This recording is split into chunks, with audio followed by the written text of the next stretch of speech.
ate bandabe nga nzobala bate badduse buddusi ekitegeera ate ne badduka n'ebisago naye nga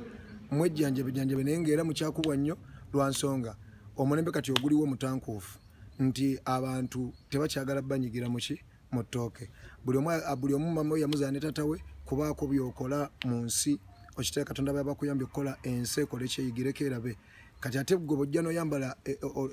ekyambalo kya sitaani gwe n'ofuuka sitaani n'otandika okwesenyera enkwe z'okwokya mu geyeena nkubuulira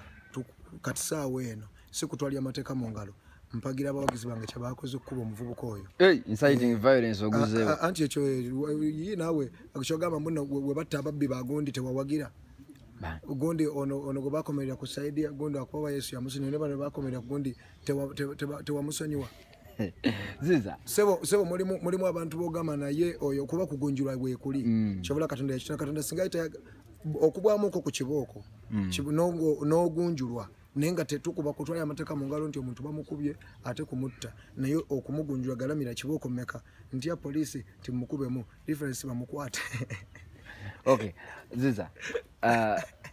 tubaveeko kuba tebalina makulu thank you so much kyekiri kya gavumenti abonze ndi eno mpeereza abantu kati abantu bange jjukira nze ndi w'amagye ndi general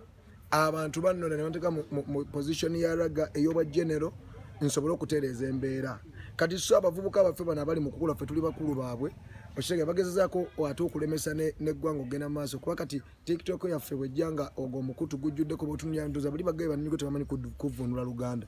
ne bwotunulya ebiriko ogwo omukutu okitegera ate bebenyumirizaamu abavubuka kuvuma oli onnaavuma ono ebigambo ebinene kati ffe omulimu gwaffe gwaba genero era mwe bennyini mutulonze ng'abavubuka mulabye nti oyo kati agunjuse asobola okugunjula banne okitegeera kati biri bya muntu nga bonogamba ku ssomero nti osasula ne ssente zo ku ssomero nate omusomesa nagamba galamira lwaki owandiise okitegeera lwaki gwe buli kaseera wandika naye nga tewasasudde ssente so kati abaana batekamu time yabo ne bala ku tiktok naye balina okukola ebintu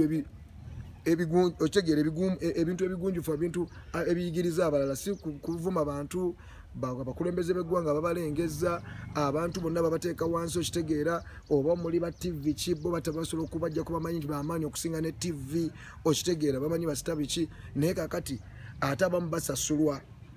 kubavuma n'obaawo omuntu oli najja n'amusasula n'amugamba njagala ontandikire gundi kati wakuba waliwo ate abatavumwa kati nga gwe mwennyini olina okuddayo omugambe yakutumye nti bali tebavumwa okitegeera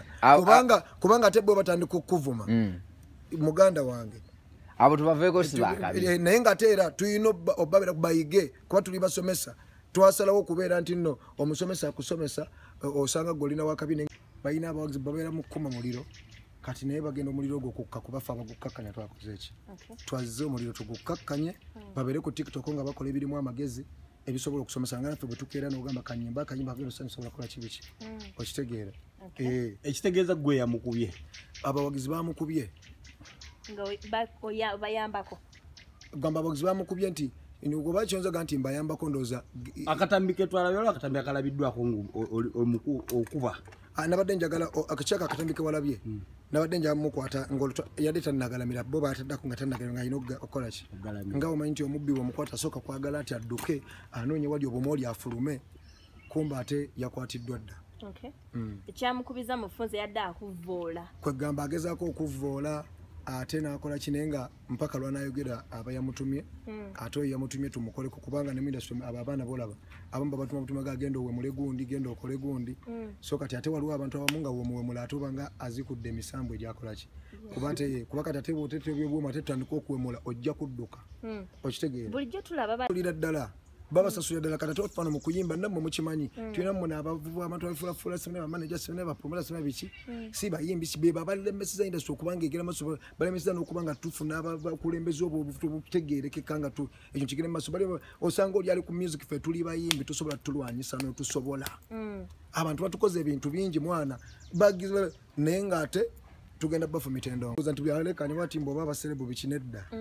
byaddala kati abo bakumukutu ogwo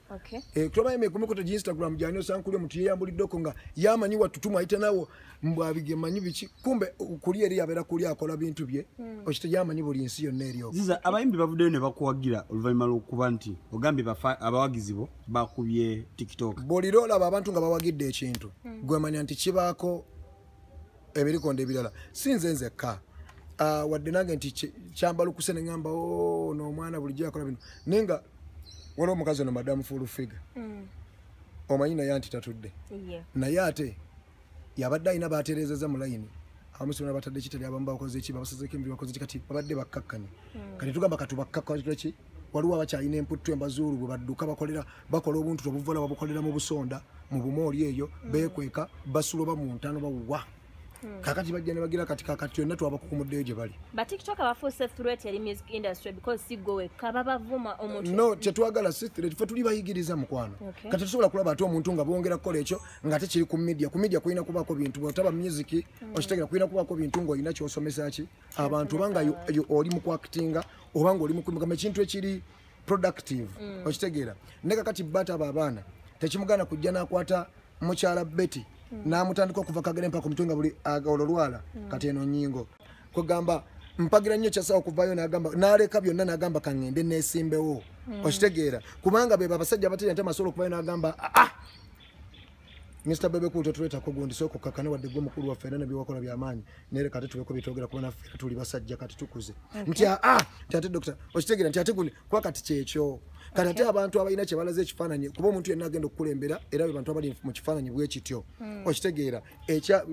tukyuse mu katini nti sister wange Cindy Dano oba kale gwebeera next kwono naye ayingireko mu office tukole ki ate ne bw'aba ayingidde mu office abasajja lero sebana ba promoter ba manager ne basooka bateekako omuntu mu office ye mu kifo ky'okukola bamuzeeno bamuzeeri bamujja ku kituufu ne bamukoze ekiki ekikyamu